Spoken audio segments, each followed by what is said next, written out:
Hey everyone, welcome back to my channel. If you're a first time watcher, glad to have you here. If you're a returning favorite, welcome on back. So today I have a preview of five new Kringle Candle Reserve fragrances arriving tomorrow, April 6th, 9 a.m. Eastern. You can save 15%. Use my code phillycandleman. As always, works on most everything on the website there. No minimum purchase required. And so I have 3 of them here physically in front of me. I have the set notes for all 5 and the descriptions. 2 or 3 I did start burning this week because I've had these for about 2 or 3 weeks now. So I did start burning them. I'll go over a slight issue I have with one, not performance-wise, but jar-wise. So let's show you the 3 I have first, and I'll tell you the other 2. So we have Blue Orchid, right? I tease these on my Instagram. Crimson and Clover, and Herbs and Spice, right? And then the other 2, Turquoise is one, it's called, and the other one is Vanilla Rose Cone.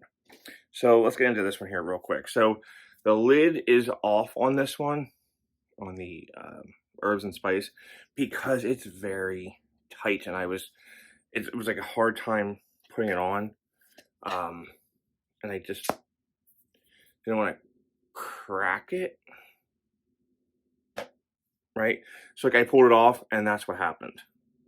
This is like, when this is on there, it's really tight. So heads up, if this happens to you, what I was just doing was just kind of putting it on like this, but then just remember, don't go to pick it up by the lid, or else you'll have a broken candle there. So that was just tightness, I guess, with the seal. But yeah, heads up there. All right, so let's get into it here. So let's talk about Crimson and Clover, because I didn't burn this one first.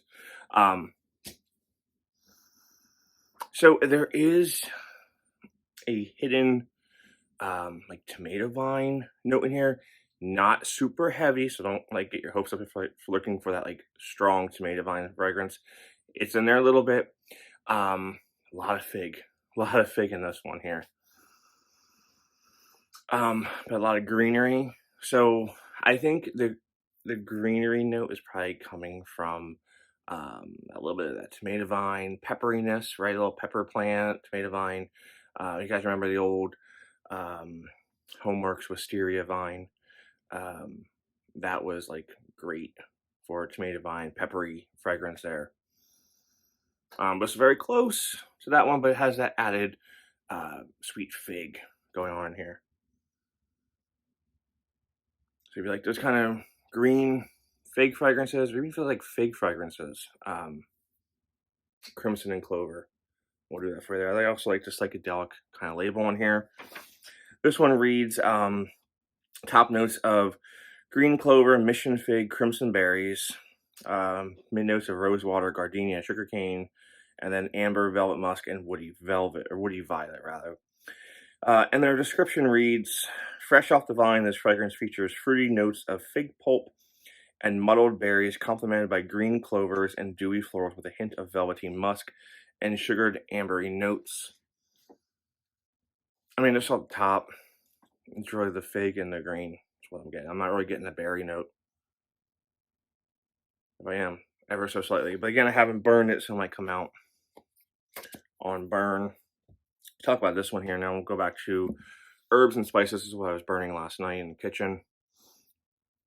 So this did one burn on this one so far. It's,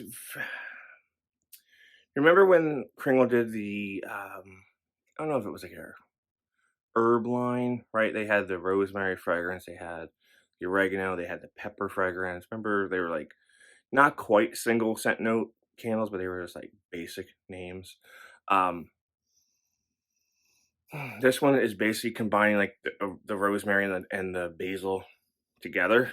Doesn't smell like a pizza kitchen at all. It doesn't smell like the Bath and Body Works Rome candle, which I thoroughly enjoyed, by the way.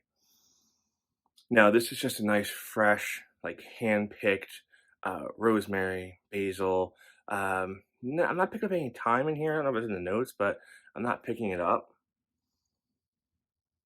Peppery, right? Not peppery, leafy like crimson and clover, but like ground peppery. Yeah, we got the mint leaves and everything falling, mint basil. Also a nice label, but again, just be careful with the lids on these. Alright, herbs and spices. Herbal, bergamot, black pepper. There you go. Spice, rosemary, fruit, amber, and wood. It reads a sophisticated fusion of peppered rosemary and a hint of Ceylon cinnamon, dashed over botanical herb, green fig, and aromatic white cedar. That's what I have for you there. Now we'll go to one that I've been burning most. Blue orchid. This one, yeah. So first off, love the label. This kind of blue orchid, yeah, whatever. But yeah, you can see I've got like 3 or 4 burns on this guy so far.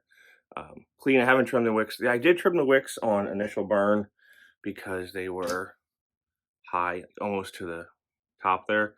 So obviously I did trim them down, and you'll want to trim them down too if they come like that. So what we got here? We have a very nice floral that at times the musk has really come out on this one burning. Oh, and by the way, strength on the strength on this one, probably around a 6, right? It was in my kitchen. It traveled a little bit out of the kitchen, but to me, this is a fragrance that, for me personally, I don't want to take over the house. I don't want my whole house smelling like herbs and spices. That's just me. I'd rather my whole house smell like florals. But to each their own, right? So, blue orchid, soft, powdery floral, right? Orchid is a very delicate floral, and it's very distinct. If you've ever gone, Longwood Gardens around here, every year they have the Orchid Fest or Orchid Extravaganza, they call it there, and they have thousands of orchids, and some are super fragrant, some don't smell at all, some are in between. This is a Phalaenopsis orchid. It's like your traditional orchids you would see in the store, Costco, whatever. It's not a cattleya, it's not anything like that. But these don't tend to be super fragrant. Other orchids do. I could go on and on about flowers all day long, but you don't want to hear that. Yeah, but so this is a nice, delicate, soft, powdery floral. It's bright. It's a bright floral there. Maybe some white floral notes in here, but nothing extravagant. Like I said, that musk does tend to come and go. When I was burning it, it was like, oh, it's a nice floral, and oh, there's musk in here. Like, what's going on with that? So, give it a shot if you like florals. Not a bad fragrance, but it's not like a pure floral, right? It's not like like botanicals, right? Not like that. A little different. All right, so now we'll go over the other 2 that I have notes for that I don't have. Turquoise, the label you'll see on their Instagram is like a turquoise.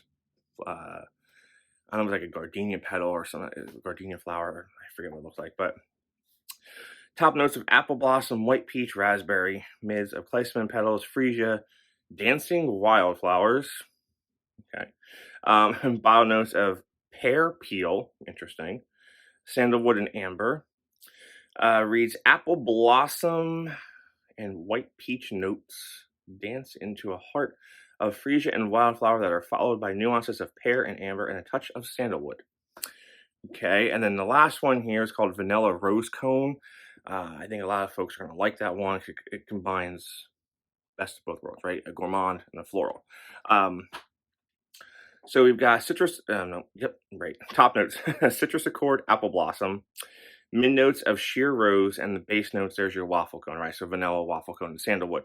There's a lot of sandalwood in these fragrance notes. So if you don't like sandalwood, a creamy vanilla and sandalwood base wrapped in a delicious fresh baked waffle cone, which is delicately blended with a subtle red rose heart and citrusy top note. I will be ordering that first thing tomorrow morning for sure to see how that blends. Because I think Kringle does a good waffle cone, right? The vanilla cone and then the salted waffle cone, I think, are two really good fragrances. So I'll be curious to see how they mix with the floral. So, all right, guys, so that's Thursday, April 6th, 9 a.m. Eastern Standard Time. You can use code phillycandleman and save 15% off your purchase. So thanks for watching. Stay safe out there.